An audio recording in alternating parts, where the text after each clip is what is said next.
आज मी बनवणार होते कारली मसाला. तुम्ही कारली मसाला म्हणू शकता किंवा भरलेलं कारलं म्हणू शकता, तुमची मर्जी. तर सगळ्यात पहिले कारले स्वच्छ पाण्याने धुवून घेतले.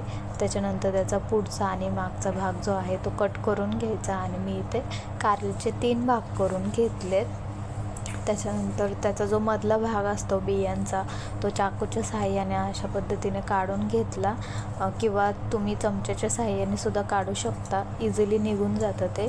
त्याच्यानंतर इथे मी तुम्हाला खास टिप्स सांगते. कारली जेव्हा तुम्ही भरलेलं कारलं करत असता तेव्हा ते कडू होऊ नये याच्यासाठी त्याच्यामध्ये मीठ आणि हळद जे आहे ते मिक्स करून ते छान आतल्या बाजूने आणि बाहेरच्या बाजूने दोन्ही बाजूंनी छान त्याला लावून घ्यायचं. आणि एकीकडे मी पातेलं ठेवलेलं आहे स्टीम करण्यासाठी कारले. पहिले मी स्टीम करणारे कारले म्हणजे ते पटकन शिजतात. इथे मी चाकूच्या सहाय्याने चेक करते, ते इझिली गेलं म्हणजे छान शिजलेलं आहे. आणि मला फक्त 10 मिनटं लागले कारले शिजवायला.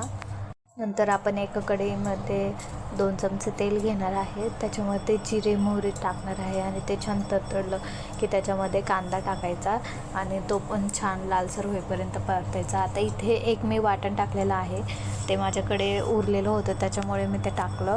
आणि जेव्हा आपल्याला मसाला करायचा असतो तेव्हा वाटण हे तर लागतंच, त्याच्याने चव फार छान येते. तर हे फक्त खोबरं आणि कोथिंबीर, पुदिना, मिरची, आलं, लसूण याचंच वाटण होतं, बाकी काही नाही. खूप सिंपल आहे. जसं आपण भरलेल्या वांग्यांसाठी वाटण करतो ना, सेम तसंच.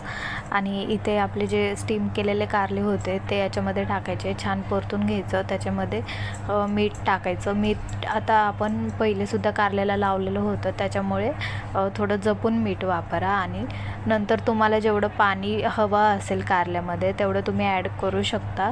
मी इथे थोडंसंच टाकते अंगापुरतं, कारण मला पातळ भाजी नको आहे, मला सुकी भाजी हवी आहे, पण थोडीशी ओलसर भाजी हवी आहे त्यासाठी. आणि नंतर इथे कूट टाकायचं आणि मिक्स करून घ्यायचं.